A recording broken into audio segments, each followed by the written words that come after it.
say, look, would you support a guest worker type program, or repairing the H2A program that allows workers to come work for a farmer for a specific period of time to pick a specific crop. You know who they're working for, you know what they're doing, you know how long they're going to stay, and you know when they're going back. Would you be okay with that? And people will say, yes, we're okay with that. The problem is the H2A program, the same government who sets up the rules, often, unfortunately, is the one that grabs the farmer for violating those rules. And instead of being, hey, we're a partner, we want to work with you on a basis for worker safety and compliance, it's more, I got you and I'm going to sue you. And by the way, have you met legal services? And how many of you, I will ask you, how many of you think legal services has your interests at heart when they come to the farm? I mean, or is it, do you think that they're neutral when they come to the farm? Do you think legal services is neutral? Do you think they come there with an agenda that might not always be in your best interest? Yeah, you're getting there. I think that's one of the big problems, and this is the same federal government that's you're paying taxes to. They're funding an agency that often appears to be living off suing farmers.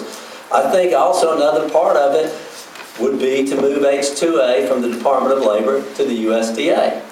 And one of the things you want the USDA to, you want an agency that's going to work with you. And I've got friends with the Department of Labor, and the Department of Labor does a lot of good things, but I think on H2A, the Department of Labor's approach is not always farmer friendly and are neutral. And when I say, I think they should be friendly, but I think they should be neutral and responsive. I also think that things that are in it, that once the contract begins, that you should not be required to hire domestic workers after you've already begun the job, or leave it open. And that's something that we need to address too.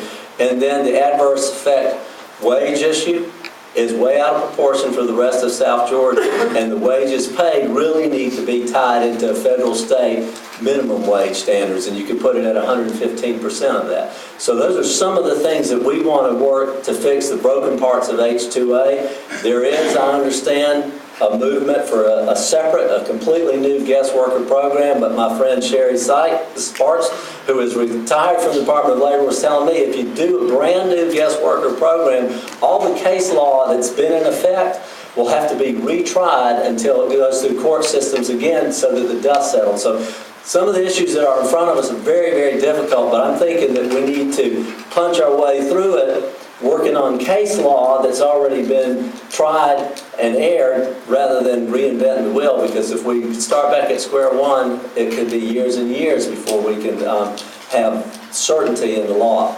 So I am very happy to be here today. Austin, thanks for letting me come. And Bill, thank you.